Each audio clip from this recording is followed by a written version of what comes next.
Europe 1. Punchline, Laurence Ferrari.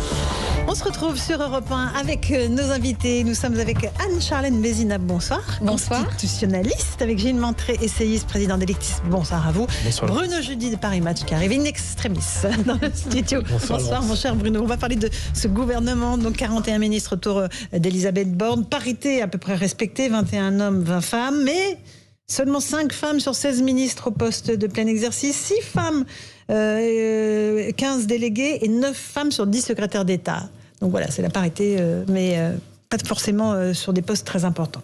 On va juste écouter Olivier Véran, qui est le nouveau porte-parole de ce gouvernement, qui explique qu'Elisabeth Borne, mercredi, ne sollicitera pas le vote de confiance de l'Assemblée nationale. On l'écoute. La Première ministre ne sollicitera pas la confiance des parlementaires. Il y aura une discussion, une déclaration de politique générale suivie de débats à l'Assemblée nationale mercredi. La confiance ne se décrète pas a priori. Elle se construit patiemment, texte après texte. Cette majorité est dite relative, c'est-à-dire qu'on va travailler texte par texte. La main, elle est tendue. Nous avons fait un décompte a priori du nombre de voix que la Première ministre aurait été sûre de recueillir en cas de vote de confiance. Nous ne sommes pas certains que les conditions de cette confiance a priori auraient été réunies. C'est pourquoi, je le redis, nous travaillerons texte par texte. Il ne faut pas confondre majorité pour s'opposer et majorité pour gouverner. Il est moins difficile de mettre d'accord des oppositions pour empêcher le gouvernement d'avancer que de mettre d'accord des oppositions pour proposer ensemble des textes de loi.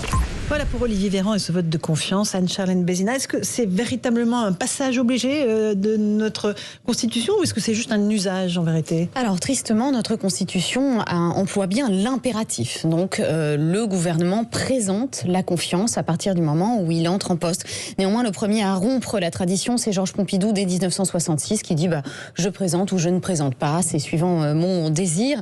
Donc depuis, la coutume s'est installée d'en faire un choix. Mais ça n'est pas ce dont dispose la Constitution, et c'est surtout quelque chose qui politiquement est un peu risqué de ne pas présenter la confiance, parce que pour tous les gouvernements qui ne l'ont pas fait, je pense notamment à Michel Rocard en 88, eh bien ça a été reculé pour mieux sauter, parce que soit sur une déclaration de politique générale plus tard, soit sur d'autres textes avec un 49.3, eh bien le gouvernement est quand même un peu obligé d'arriver à rassembler autour de lui pour notamment montrer sa capacité eh bien de gouverner parfois en force, il faut le dire, et si on ne présente pas la confiance au début, ça veut dire qu'on est en situation de faiblesse. Donc là, on a une situation où la majorité présidentielle n'est pas la majorité gouvernementale et n'est pas la majorité parlementaire. Donc du coup, les trois vont quand même être dans une situation un peu compliquée pour s'entendre. Aveu de faiblesse pour vous, Gilles Montré, ce non-vote de confiance d'Elisabeth Borne ? Ils le sont objectivement en situation de faiblesse. Donc finalement, ils n'avaient pas le choix. Ils n'avaient pas le choix du tout d'ailleurs. C'est ce qu'a dit Olivier Véran. On a compté les voix, on a vu qu'on ne les avait pas.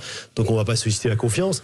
Et c'est effectivement plus improbable que l'Assemblée se rassemble sur une motion de censure déposée par la NUP que sur la confiance du gouvernement. Donc on voit bien que il n'y avait pas longtemps à hésiter.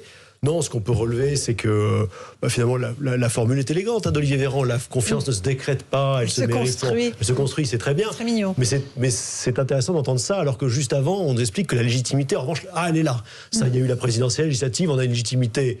Voilà, clair, mais en revanche, la confiance, non. Bon, il y a une petite contradiction. Bruno Jeudi, c'est un détail ou pas, ce vote de confiance, cette histoire de vote de confiance ? C'est jamais un détail dans notre régime semi-parlementaire, semi-présidentiel. En tous les cas, on redécouvre qu'il est aussi en partie parlementaire, tout simplement parce qu'une partie du pouvoir, ces dernières semaines, a traversé la Seine, est passé de l'Élysée au Palais Bourbon, et on n'a jamais regardé autant, en tous les cas depuis au moins 25 ans, ce qui se passe à l'Assemblée nationale, et on va beaucoup le regarder dans les semaines qui viennent, dès cet été, avec cette session qui va durer longtemps d'ailleurs, qui va largement déborder sur le mois d'août, entre la loi pouvoir d'achat, oui, largement, entre le projet de loi pouvoir d'achat et le collectif budgétaire qui suivra derrière, et tout ça va amener les députés à ferrailler une bonne partie de l'été.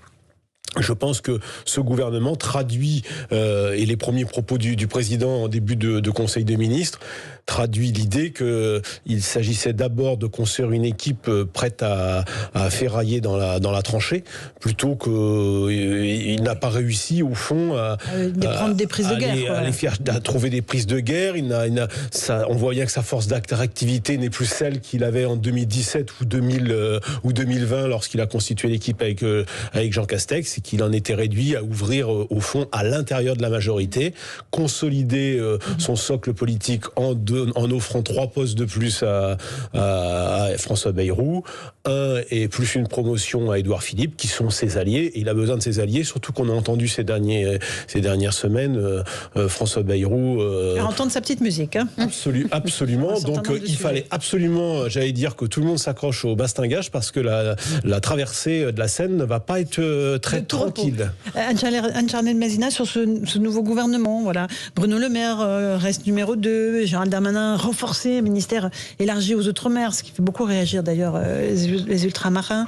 Catherine Colonna, Éric Dupond-Moretti qui reste, Sébastien Lecornu aux armées, voilà, Pape Ndiaye à l'éducation nationale. Tout change et rien ne change en réalité. On a aussi des baisses de rang protocolaires pour l'environnement, par exemple, qui était censée être la priorité de ce nouveau quinquennat, et on voit que finalement la priorité a l'air de changer un petit peu, puisque aussi on avait un grand ministère consolidé. Aujourd'hui, on le donne à une personnalité qui n'est pas particulièrement de premier plan dans la Macronie. Oui, alors c'est difficile aussi de composer un borne 2 avec un borne 1, avec des législatives au milieu qui ne sont pas favorables, mais des partis qui ne veulent pas ouvrir la majorité. Donc il n'y avait pas vraiment de grande marge de manœuvre de la part du Premier ministre et du Président, puisque l'essentiel, c'était finalement de limiter la casse, en quelque sorte. À partir du moment où vous avez des partis qui n'arrivent pas à se coaliser et qui ne veulent pas entrer au gouvernement, qui veulent finalement garder leurs acquis parlementaires, eh bien la séduction parlementaire, elle était forcément limitée à la coalition de majorité. On aurait peut-être pu, par contre, jouer la carte de l'opinion. Et ça, c'est vrai que, par contre, on n'a pas d'effet ouah, on n'a pas eu... Il peut plus jouer la carte de l'opinion. Voilà, peut-être que c'est lui qui a moins de capacité à susciter. Là, on mesure la baisse de son attractivité, et au fond, il a replâtré et recyclé. Il a bouché des trous parce qu'il a eu des pertes législatives, donc on a remplacé des modems par des modems, des renaissances par des renaissances, on essaie de consolider le dispositif politique, et puis on recycle des anciens ministres, ça s'en va et ça revient, comme dirait la chanson, pour Marlène Schiappa, de 3e ou 4e portefeuille en 6 ans, Madame Darrieussecq, Madame El Haïry. Donc tout ça, je pense que tout ça, ça passe au-dessus de la tête des Français, c'est pas ça qui les intéresse aujourd'hui. C'est la loi sur le pouvoir d'achat, et ce qui va se passer sur la pandémie. Tout ça va être très vite oublié, surtout qu'il n'y a pas de personnalité politique de premier rang, et il a surtout consolidé ses numéros 2 et numéro 3, Bruno Le Maire, qui à la tête maintenant d'un mini-gouvernement, et puis Gérald Darmanin qui récupère l'outre-mer. Je crois que ça faisait 15 ans que c'était pas arrivé.